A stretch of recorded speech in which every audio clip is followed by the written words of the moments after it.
1장 일치, 자유, 사랑. 저는 기독교가 오늘날 직면한 커다란 비극 중 하나에 여러분의 주의를 환기시키고자 합니다. 그 비극이란 특히 복음적인 그리스도인이라고 자처하는 우리들이 안고 있는 문제입니다.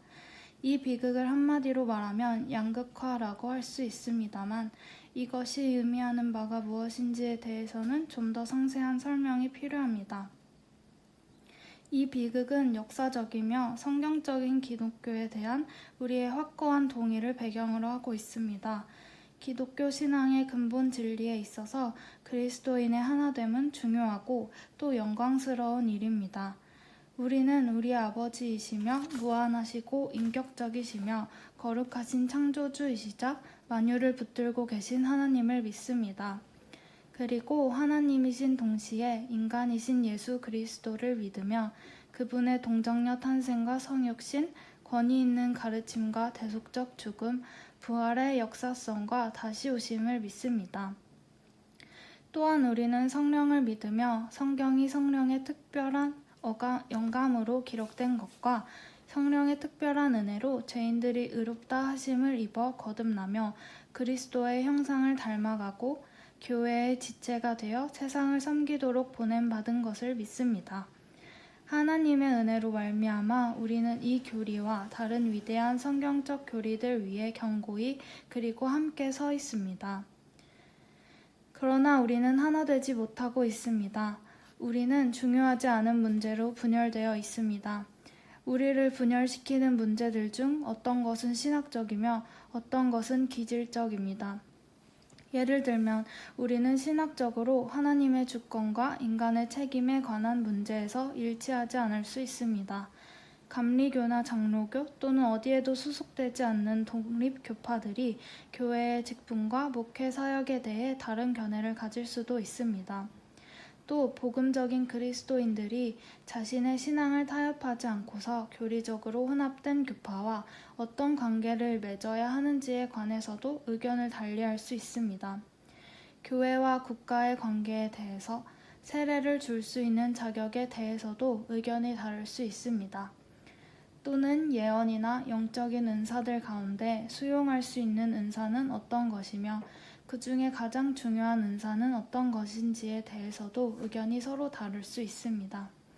경건하면서도 성경적인 그리스도인들이 서로 의견 일치를 보지 못한 문제들이 분명 존재하는데 종교개혁자들은 이런 문제들을 아디아포라, 즉 중요하지 않은 문제들이라고 불렀습니다. 이런 문제들에 대해서 우리는 자신에게 주어진 성령의 조명을 따라 성경에서 얻은 확신을 관철시키고 싶겠지만 다른 그리스도인들의 양심에 자신의 입장을 독단적으로 강요하지 말고 서로 사랑과 존경으로 각자의 자유를 인정해야 합니다. 루퍼트 멜데니우스가 했던 말로 추측되지만 리처드 박스터에 의해 널리 알려진 격언 하나를 인용하는 것이 좋겠습니다. 본질적인 것에는 일치를, 비본질적인 것에는 자유를, 모든 것에 사랑을. 우리는 기질 차이로 인해 서로 분열하기도 합니다. 하나님이 다양함을 기뻐하신다는 사실과 그분이 사람들의 유형과 기질, 개성을 다양하게 창조하셨다는 사실을 우리는 잊어버리곤 합니다. 우리의 기질은 우리가 알고 인정하는 것보다 신학에 더 많은 영향을 미치기도 합니다.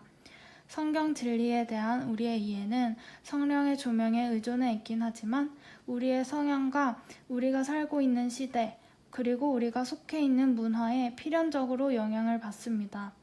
타고난 성향과 후천적 교육에 따라 어떤 사람은 감성적인 면보다는 지성적인 면이 우월하기도 하고 또 어떤 사람은 지성적인 면보다는 감성적인 면이 강하게 나타나기도 합니다. 어떤 사람은 태어날 때부터 보수적으로 생각합니다. 그들은 변화를 싫어하고 그러한 변화의 위협을 느낍니다. 이와는 반대로 전통적인 것에 반감을 갖는 사람들도 있습니다. 그들은 천편일률적인 것을 싫어하며 변화를 선호합니다. 이런 문제들은 근본적으로 기질 차이에서 생기는 것들입니다. 그러나 우리는 우리의 기질이 우리 자신을 통제하도록 해서는 안 됩니다. 오히려 성경이 우리의 천성적인 기질을 판단하고 통제하도록 해야 합니다. 그렇지 않으면 그리스도인은 균형을 잃어버리게 됩니다. 이 책의 제목은 균형 잡힌 기독교입니다.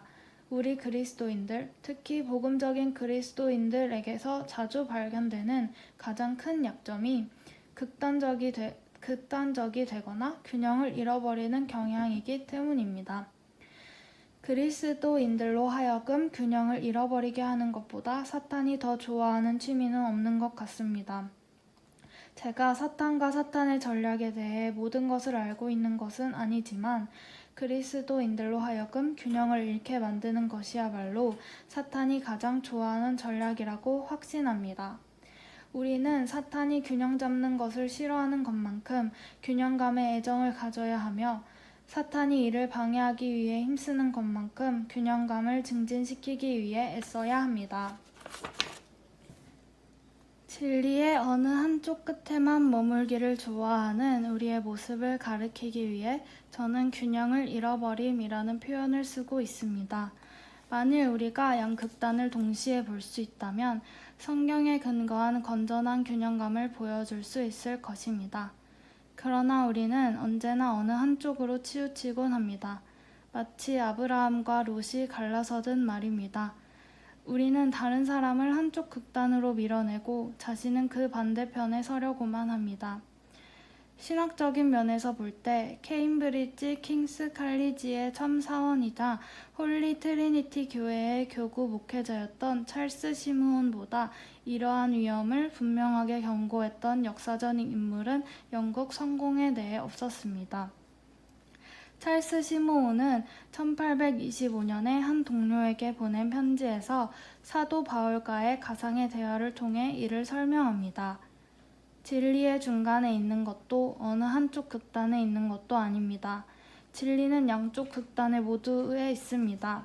칼빈주의와 아르미니우스주의 두 극단을 생각해 보십시오.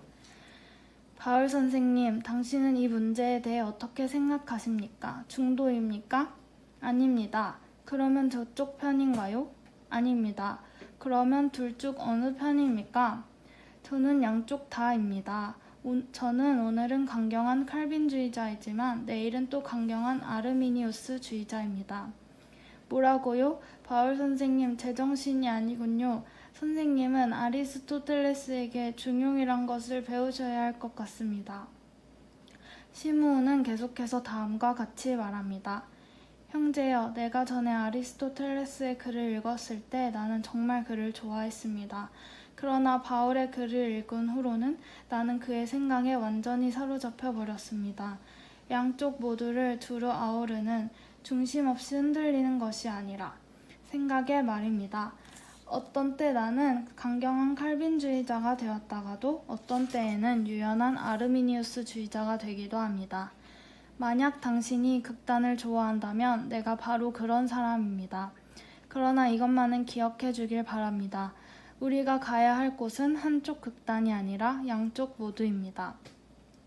시므온의 말은 오늘날 우리를 위한 지혜입니다. 우리는 신학적으로든 기질적으로든 한쪽 극단으로 치우치는 것을 피해야 합니다. 그러면 이제 불필요한 4가지 양극화의 어리석음에 대해 이야기해 보겠습니다.